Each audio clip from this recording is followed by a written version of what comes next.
Does the high murder and incarceration rate of black males in the United States amount to genocide? That is our topic for today on the Opinion Talk Show, the talk show where your opinions matter. I am Mirna Santiago, and my regular co-host Adeline Ortiz could not join us today. So filling in for her is our frequent guest and friend of the opinion, Donald Sandford, attorney and former president of the Westchester County Bar Association. Thank you, Mirna.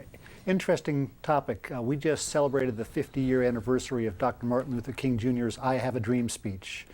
And fully 50% of African Americans in this country are incarcerated and facing an increase in the murder rate as well. It's a tremendous problem in this country. The question is, does this amount to genocide in the United States? Mirna?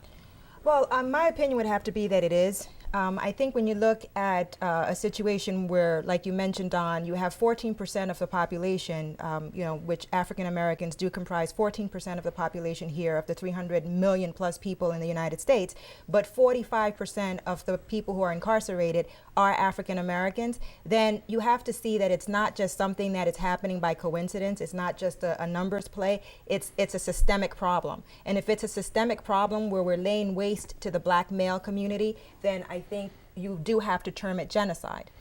Joining us on our panel today is Professor Tyrone Simpson. Professor Simpson, your thoughts? Well, I would say maybe. I'm not sure whether yes or no, but I would say maybe. And the reason is because I want to be respectful to the situation in Rwanda, the situation in terms of the Bosnian Muslims, even the Jews during the European Holocaust, as well as the Africans who traveled through the Middle Passage. But I do think that the circumstances with incarceration, joblessness, lack of education creates an environment in which it's very difficult for black men to live a livable life. And the lives that they're living in a great deal of discomfort. Now, we haven't heard from you, Don, so what do you think in terms of the term genocide with respect to what the black male is going through? Well, at the risk of speaking educationally with a professor on the panel, the term genos comes from the Greek, meaning people or kind or race, and it's a systematic elimination of a certain people or kind of people or a race of people, an ethnicity, and I don't think that's what's going on here. I think what we have to look at is what is genocide and how does it begin? And it begins with a different group deciding that we're going to eliminate these people. And I don't see that happening in the United States. I think it's a stretch to suggest that's happening in the United States. I think we have to look at, if you're going to term it genocide, then who is doing this genocide? Is it governmental genocide? Is it white American genocide on African Americans? Where's the genocide coming from? I don't see that going on at all. Well, I have to say, and sorry to interrupt you, Tyrone, I will give you a chance to respond to that, but I have to respond to that about what you're saying about the definition of the genocide is. I think, again, people have different definitions of it, but if you look at the dictionary definition, it simply means a systemic cleansing of a particular group of people. And the system could be anybody. We're not necessarily saying that it's white Americans that are doing it. We're not necessarily saying that it's a different group of people that are doing it. We're saying that somehow the system is creating a circumstance whereby a group of people, in this case black males, are being eliminated. Whether it's because it's open season on the black male, where if a black male looks at someone the wrong way, you can stand your ground now and shoot them, which is happening a lot, unfortunately, in this country, or if it's a system of poverty, like Tyrone began to say. It's a system of lack of education, where now we have a lot of black on black crime, where they're killing each other. So I still say it can be termed a genocide. And unfortunately, in the case of what you're saying about the Middle Passage, about the Holocaust, about the Rwandans, I also want to be respectful to those people who have gone through what we see as a genocide. Mm-hmm. My people also, I am a Garifuna from Honduras. My people went through it as well several generations ago, where the government went into the Garifuna homes in our villages because they wanted the land, and they just started shooting people. So I'm very conscious of that, but at the same time, when I see what's happening to the African Americans in this country, I can't think of another term to describe it. The African Americans are dying at unprecedented rates. Tyrone, I know you had something to say. Well, I think I want to comment more on the systematic aspect of what is being done. Don mentioned the civil rights movement and the celebration of the March on Washington? Well, there are ways in which American society had a kind of ambivalent reaction to that. And what I'm talking about is we got several things in the 1970s that has created the situation we're in today. One is rampant deindustrialization of the cities, right? And so in that, and let me be clear, in the 70s, and I'm asking you to use your historical imagination on this, what was required if you wanted to broaden citizenship for African Americans, but broaden citizenship in general, include a lot of people who were left out of American society into it? What you had is an inclusion of a large numbers of people into the labor pool. And what the United States needed to do, or at least the response of the American state as well as American corporations, seemed to be to look for docile labor in other parts of the globe, right? Because African Americans were clamoring for full citizenship at that time, and so the response was that corporations would go and find other labor pools, leave African Americans and other people of color underemployed.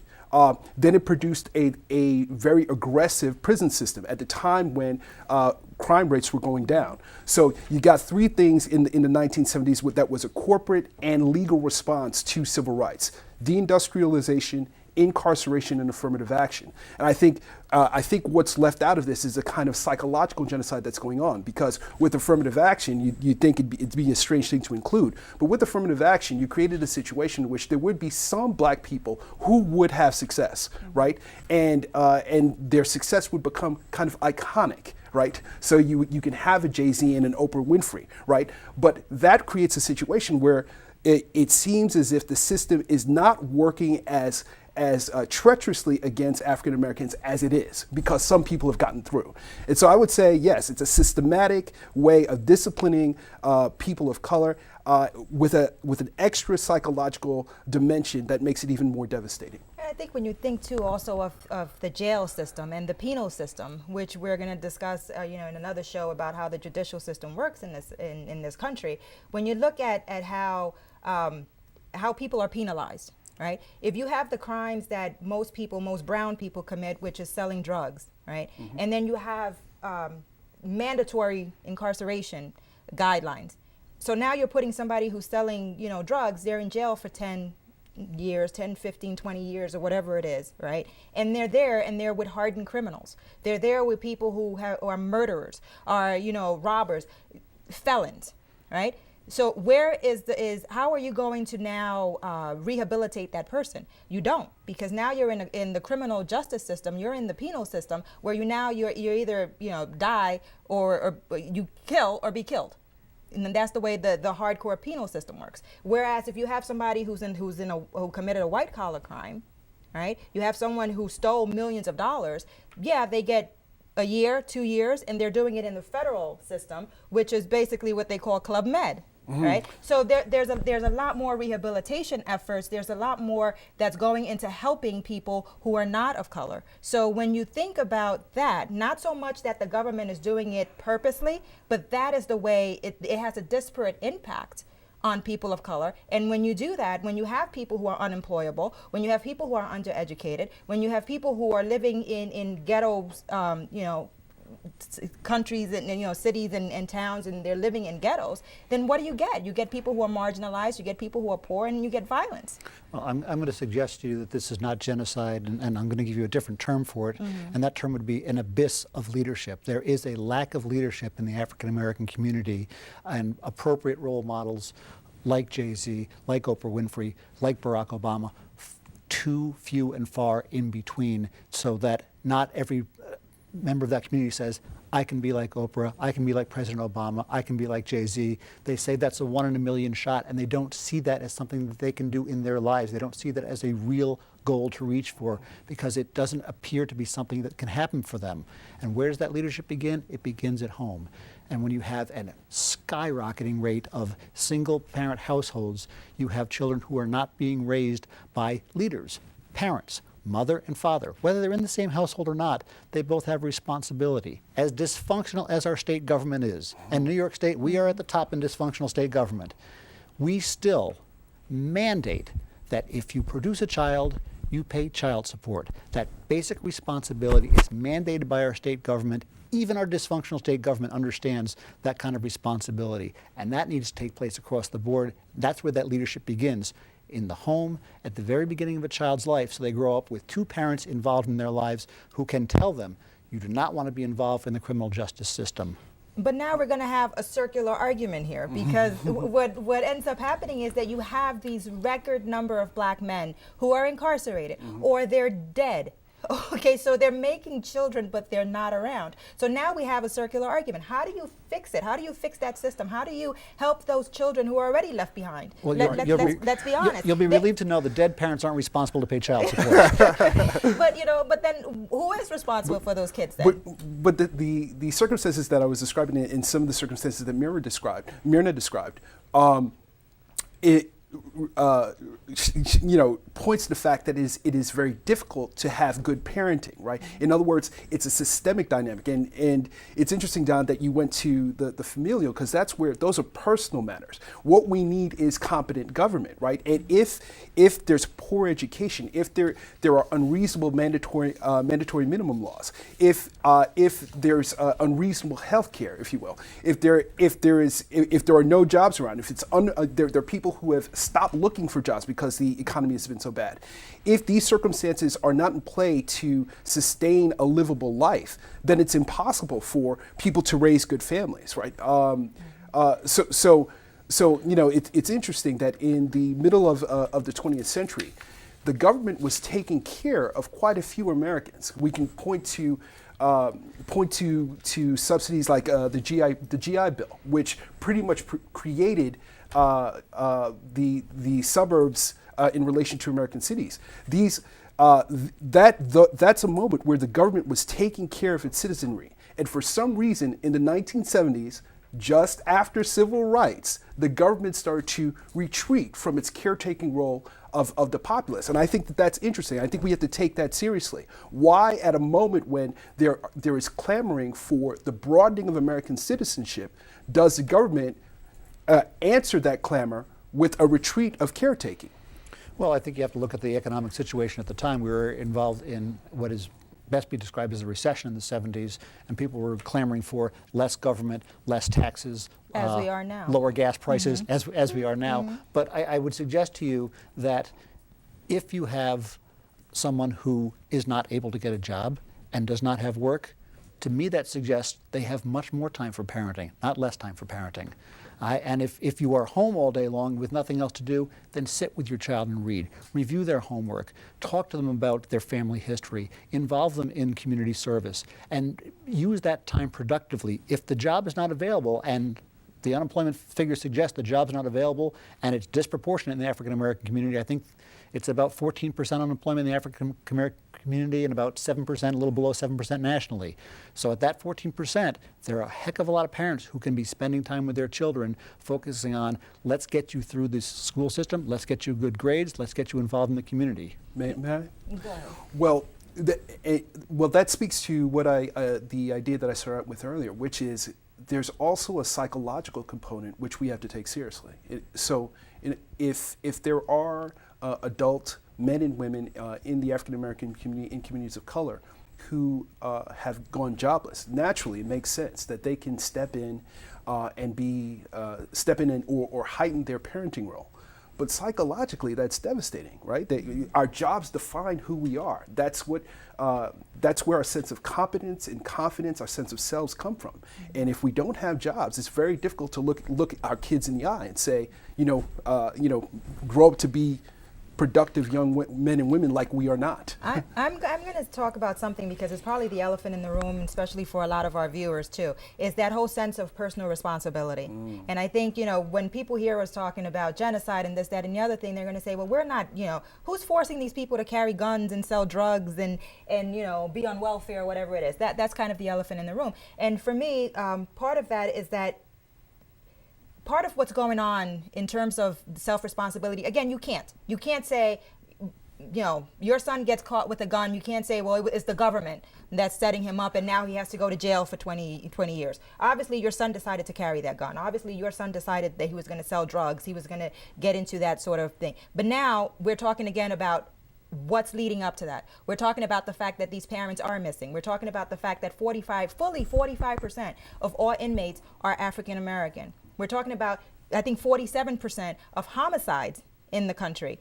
47% of all people who get killed in this country are African American. And yet, African Americans only comprise of 14% of all people in the population. So why is that? There is something more that's going on. And this is what happened in California. In California in 2008, they started a study. And basically what they did is they went into certain ghettos and they identified young black males who they figured were either going to be dead or were going to have killed somebody within 6 months. Right? Those were really homicidal young men who were really aggressive, had been in the prison system before and what have you. And they identified them and they said, okay, this is what we're going to do. We spend $600,000 every month. All right, they went to them and they said, we spend $600,000 every month trying to keep you out of jail, trying to keep the peace in this neighborhood. Why don't we use that money and do something else with it? So what they did was they assigned each of these young men a mentor. They had some sort of education component where they took classes and what have you. And within 3 years' time, the homicide rates had gone down in that neighborhood. Those men were gainfully employed. They were able to go move outside of the ghetto, out of the neighborhood, so that now they were looking at something else and looking to be productive members of society. That's with only $600,000. And that's only, with one study in 3 years' time. Imagine what the government could do if they did that across the board. If they said, okay, if they recognize this is a problem that we have in this country, let's see what we can do to try to fix it. Instead of, you know what, you're carrying a gun, we're going to put you away for 20 years. We're going to put you with hardened criminals. You're going to come out, you'll be a hardened criminal, and you're going to commit more crimes. I'll take that one. I think that if you decide to give the government more and more to do and less for the citizenry to do, you have a result. And the result is called Detroit, Michigan, which is filed for bankruptcy because the government can only do so much. It cannot pay the salaries, the benefits, the retirement benefits, the health insurance, and all the rest for the auto industry in Detroit. And they kept saying, the actuaries and the folks that were looking at the books saying, this is not a working model. Eventually we'll run out of money. And the good voters of Detroit said, we don't believe you. We're going to elect this person who promised to give us more money and more programs and more services. And guess what? They ran out of money. And they weren't short by $1 or $2. They were in the billions in debt. It is fiscally irresponsible to continue to spend yourself into debt and then say, well, it's Detroit, Michigan. We'll ask the governor of Michigan to bail us out. We'll ask the people of the United States to bail us out. When does the personal responsibility begin? But they're already spending that money. That was my point. Okay.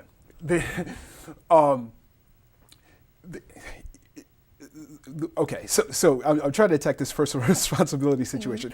We have what I think is the biggest achievement of some of the conservative ranks in the United States and conservative commentators is convincing people that this personal responsibility idea is the high virtue by which people should abide. I mentioned earlier about the GI Bill, but there are instances, we can go back to Roosevelt's New Deal in the 1930s and 40s, right? There are instances in which activist government has buoyed up American society in ways that made it what it is. We get our roads from taxes. We get our schools from taxes. We have our entire infrastructures from taxes. And for some reason, again, around the 1970s and 80s, during the Reagan Revolution, et cetera, right? We accepted this, which I think is a farce. We accepted this idea that all of a sudden government should not be. That's not where you find your leaders. That's not where you find your activist visionaries, right? That somehow that had to return into the home, which is a very personal space to deal with a large problem that deals with a whole bunch of people. And so So again, this notion, and what I find interesting is we're hiring leaders in government who are hostile to the notion of government, which is the strangest thing. Like you don't, if we don't hire a professor at my school who doesn't like to teach, right? So why are we electing politicians who don't like government to govern? Well, right? let me tell you. I'll answer that question for you. It's the same reason we hire oncologists to deal with cancer, because when there's a problem, you want someone to go in there and aggressively solve the problem. The best oncologist is looking to put himself out of business. That's what they're doing, because they view that as a problem. But they and it's a don't. different perspective. And folks that don't view government as the solution to the problem want to get involved and want to say, how do we make this better? How do we solve this problem? Unfortunately, though, those people, and it boggles the mind, at least it boggles my mind, when I look at the people in Washington specifically, when they're talking about, oh, we need small government, and then you look at them and you're like, well, you've been working for the government for 25, 30 years. Obviously you're not worried about small government, you're not worried about collecting a paycheck, you're not worried about your health care, but meanwhile you want to take mine, right? I'll tell you a great story. Okay. In the state of New York, the Constitution requires that the budget be completed on April 1st. And I've spent 10 years in government, and I've been a practicing attorney for 15 years now. And I ask this question to friends of mine all the time, and no one knows why it is that the budget is due on April 1st. But there's a very simple explanation. Because the farmers need to get home from Albany to put their crops in the ground, because they're not supposed to spend 12 months out of the year chasing the women around the banquet halls. That's not their job. Their job is to go up there, get the legislation passed, and go home. And in Washington, D.C., it's the same way. Our concept was not a full-time government. No. That was not the federal system that our framers envisioned. It But was a here we part-time are. government, a small, limited government, not to be doing everything, but so that they could spend a few months, either in D.C. or in their state capitals, setting the government in place, and then going home and being part-time politicians, not full-time. I'm going to have to cut you guys off, and it was it was a great discussion. I'm sorry, but we have to move on to our lightning round. And our lightning round today is another interesting one, which you're mentioning about responsibility in the home. So I'm dying to hear what you have to say about this, Don. But our lightning round is whether celebrities have a duty to be good role models. And the reason we're discussing that today is because, let's give Miley Cyrus, some more time in the media. After Miley Cyrus did her thing at the VMAs with the twerking, half naked and what have you, well, now she went to Rolling Stone and she had an interview. And in the interview, Miley Cyrus is talking about all kinds of drugs, and she's saying weed is fun, and Molly is a happy party drug, and I did cocaine and it kind of made me feel down. And I'm sitting there going like this, reading this, because I have a 9-year-old, and he knows about Miley Cyrus and Justin Bieber and all these people. And I'm like, oh my God, if my son gets to hear this about the drugs and what have you, what is this woman doing? Talking about this and kind of glorifying these party drugs. I was mortified. So do celebrities have a duty to be good role models? Let's start with you, Don. I think they do, because I think they're being paid to be in the public eye. I think with Miley Cyrus, there's a bit of a difference between her and other celebrities, and I think it's the background they come from. She came up through the Disney program and was known as Hannah Montana, and I think that there is an unfair expectation that she continues to be Hannah Montana as someone in her 20s. And then it's going to go into reruns, so she'll have to be Hannah Montana in her 30s and in her 40s. And at one point, does she get to be Miley Cyrus, not Hannah Montana? So I think we're holding her to an unfair standard. Someone who comes up as a professional ball player, and Alex Rodriguez, who has all the issues with steroids, his entire life, he in the public eye, has been as an adult, as a professional ball player, and with that comes the expectation that it's mom, apple pie, and baseball. You are the best player that's ever played the game. You have a duty to set a proper agenda for the children who are following you. I would distinguish between those two. Okay. What about you, Tyrone? Well, this is where this is an example of where of the results of taking the idea of personal responsibility too far, right? Miley Cyrus is an entertainer, as is Alex Rodriguez. And what they're doing is they're exercising their rights and personal responsibility. And personal responsibility to them means entertaining Americans, which sometimes means entertaining Americans with raunch and impropriety. My thing is that I think that we project onto our celebrity culture the things we want from other places that are more official, more important to our lives. That is, Our desire for a public good, for public responsibility, should be directed at government, should be directed at corporations, not these celebrities who are there to entertain and make us feel comfortable.